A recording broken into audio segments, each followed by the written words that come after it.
कहानी शुरू होती है एक खंडहरों से भरी हुई रहस्यमयी दुनिया से, जिसका नाम है द लॉस्ट लैंड्स।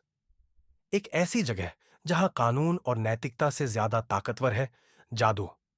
इसी दुनिया में है एक जादूगरनी, ग्रे एलिस। लोग उसे डरते हैं, लेकिन उसके पास जाने से भी खुद को रोक नहीं पाते, क्योंकि कहा जाता है कि वो आपकी कोई भी इच्छा पूरी कर सकती है, मगर एक कीमत पर। दूसरी तरफ है एक रानी, जो खुद को हर हाल में अमर बनाना चाहती है। उसे लगता है कि अगर वह वेयरवुल्फ जैसी ताकत पा जाए तो वो अपने दुश्मनों से कभी नहीं हारेगी। ग्रे एलिस एक शांत लेकिन बेहद रहस्यमयी महिला है। उसके बारे में कहा जाता है कि वो सैकड़ों साल पुरानी है। उसके पास आता है बेल नाम का एक योद्धा, जो रानी का संदेश लाया है। बेल और ग्रे एलिस मिलकर निकलते हैं इस खतरनाक मिशन पर, जिसकी मंजिल है लॉस्ट लैंड्स का सबसे रहस्यमयी हिस्सा, जहां छुपी है वेयरवुल्फ की शक्ति। रास्ते में ग्रे एलिस और बेल के बीच कई बार टकराव होते हैं। दोनों का नजरिया अलग है। बेल ताकत में यकीन रखता है, जबकि एलिस चतुराई और रहस्य की ताकत पर भरोसा करती है। ग्रे एलिस और बेल अब एक रहस्यमयी जंगल में प्रवेश करते हैं, जहां उन्हें मिलते हैं कुछ भटकते हुए आत्मा जैसे लोग, जो एक समय खुद योद्धा थे, लेकिन अब लॉस्ट लैंड्स के अभिशाप में फंस चुके हैं। एक बूढ़ा साधु उन्हें चेतावनी देता है, जो लॉस्ट लैंड्स में जाता है वो कभी वैसा नहीं लौटता।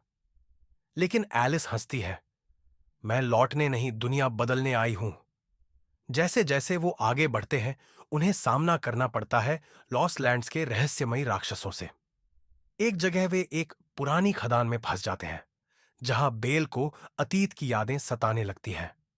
वहीं ग्रे एलिस को एक पुराना चिन्ह दिखाई देता है, जो उस शक्ति की ओर इशारा करता है जिसे वो ढूंढ रही है। इसी दौरान एक नया किरदार आता है, एनफोर्सर, जो ग्रे एलिस को रोकने भेजी गई है। एनफोर्सर का मानना है कि अगर ग्रे एलिस को वेयरवुल्फ की शक्ति मिल गई तो वो इस दुनिया को अंधकार में डुबा देगी। फिल्म में एक बड़ा खुलासा होता है। रानी का बेल के साथ एक पुराना रिश्ता था।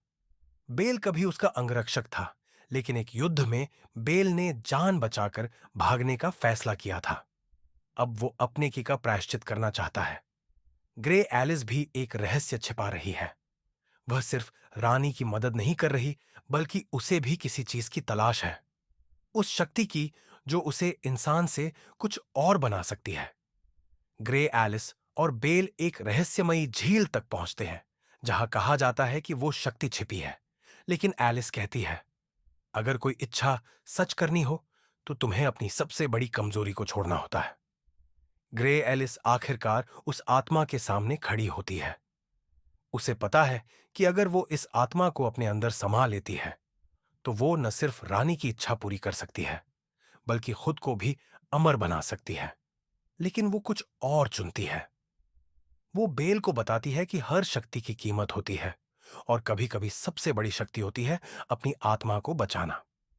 ग्रे एलिस उस आत्मा को मुक्त कर देती है, और लॉस्ट लैंड्स को भी। झील से अचानक रोशनी फूटती है और पूरा इलाका हिलने लगता है। बेल रानी के पास लौटता है, लेकिन अकेले। रानी पूछती है, ग्रे एलिस कहाँ है?